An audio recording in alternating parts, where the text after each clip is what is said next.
Baik, yang pertama saya akan menjelaskan mengenai inti perkuliahan Pancasila selama 1 semester. Menurut UU RI nomor 12 tahun 2012 tentang pendidikan tinggi, Pancasila merupakan kurikulum wajib yang harus dipelajari di setiap perguruan tinggi yang ada di Indonesia.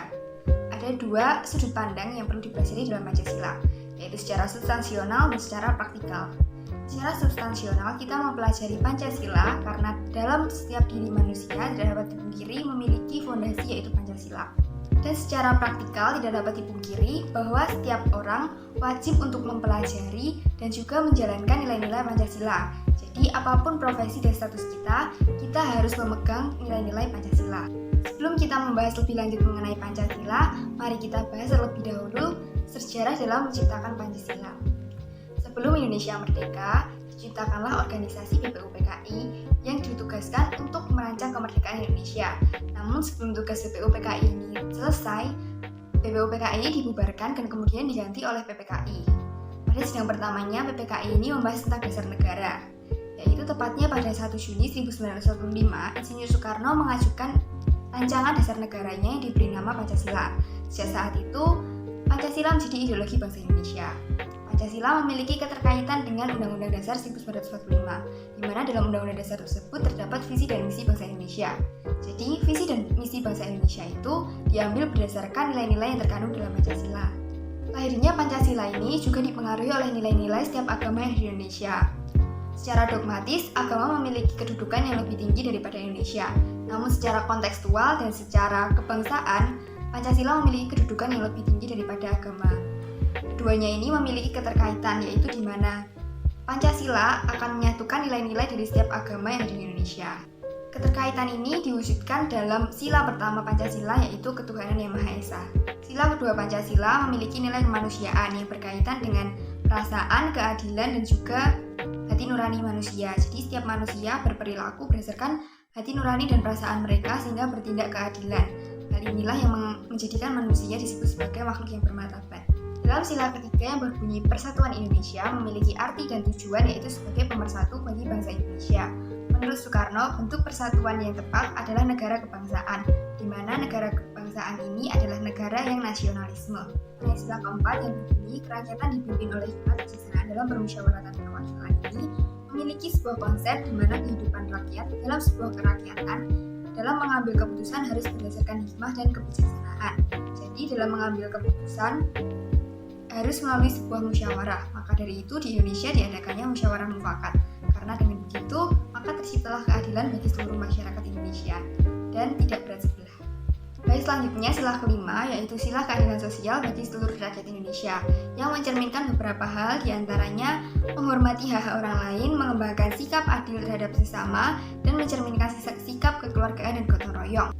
Pada dasarnya, keadilan sosial ini berprinsipkan pada kesejahteraan banyak orang. Jika dilihat dari segi filsafat hidup, menurut Trierkara, keadilan sosial harus dimaknai seluas-luasnya yang harus dilakukan oleh semua orang dalam semua kerjasama manusia. Sedangkan keadilan sosial sebagai dasar negara merupakan sesuatu yang harus diwujudkan negara untuk rakyat-rakyatnya. Banyak fenomena-fenomena di Indonesia yang masih belum sesuai dengan nilai-nilai Pancasila kita. Di sini saya akan menjelaskan fenomena-fenomena yang bertolak belakang dengan nilai Pancasila yang sesuai dengan sila-silanya. Sila pertama, ketuhanan yang Maha Esa, yang mana mengandung arti keyakinan bangsa terhadap adanya Tuhan sebagai Sang Pencipta. Penyimpangan pada sila pertama ini yaitu gerakan radikal kelompok tertentu yang mengatasnamakan agama. Contohnya adalah bom Bali yang dulu pernah heboh, di mana tidak ada agama manapun yang mengajarkan untuk bunuh diri, karena bunuh diri termasuk perbuatan dosa besar. Sila kedua berbunyi kemanusiaan yang adil dan beradab, yang mengandung arti sebagai manusia kita harus memiliki sikap dan perilaku yang sesuai dengan nilai-nilai moral dalam hidup dan melakukan sebagaimana mestinya dengan hati nurani. Contoh nyata dari penyimpangan nilai sila kedua yaitu melakukan penggusuran rumah warga miskin di Surabaya dan tidak adanya tindak lanjut dari pemerintah seperti memberi bantuan atau jaminan kepada rakyat miskin beberapa tahun silam. Sila ketiga berbunyi Persatuan Indonesia, yang mengandung arti kesatuan dan persatuan rakyat Indonesia untuk membina rasa nasionalisme dan mengutamakan persatuan seluruh Indonesia. Salah satu kasus yang menyimpang sila ketiga yaitu OPM, yang bertujuan memisahkan diri dari Indonesia. OPM berdiri sejak 1965 sampai sekarang. Sila keempat berbunyi kerakyatan yang dipimpin oleh hikmat kebijaksanaan dalam permusyawaratan perwakilan, yang mengandung makna mengutamakan kepentingan negara, masyarakat, dan menghormati keputusan musyawarah. Hal tersebut terbukti beberapa tahun silam hanya karena kasus pencurian kakao sekitar 2000 dan semangka 2 orang orang dipenjara polisi selama 5 tahun, sedangkan para koruptor dipenjara 1 atau 2 tahun. Kemudian sila kelima berbunyi keadilan sosial bagi seluruh rakyat Indonesia, mengandung makna bahwa semua masyarakat Indonesia harus bisa hidup dengan adil dan makmur serta menghormati hak-hak orang lain. Contohnya diskriminasi di rumah sakit sering terjadi dan sangat mencolok perbedaan mereka memperlakukan antara pasien yang kurang mampu dengan pasien yang kaya. Dari penjelasan teman saya sebelumnya, saya di sini akan menjelaskan dan refleksi diri terhadap fenomena yang berkaitan dengan Pancasila. Di sila pertama, kita bisa merefleksikan bahwa di Indonesia terdapat 6 agama yang diakui dan masih banyak yang belum diakui. Dengan keanekaragamannya tersebut, seharusnya kita sebagai warga negara yang baik agar bisa mengedepankan sikap toleransi dan saling menjaga antar beragama, bukan malah menyerang agama lain dengan tindakan terorisme dan fanatisme yang bisa merusak kedamaian antar umat beragama tersebut. Lalu di sila kedua, kita bisa merefleksikan bahwa semua orang yang ada di Indonesia memiliki hak yang adil dan sama. Kita sendiri juga harus bisa mengedepankan hati nurani kita, bukan malah melakukan perbudakan seperti mempekerjakan anak di bawah umur. Kita paham jika mereka mempekerjakan anak-anak tersebut karena ekonominya rendah, tetapi itu adalah hal yang sangat salah untuk dilakukan.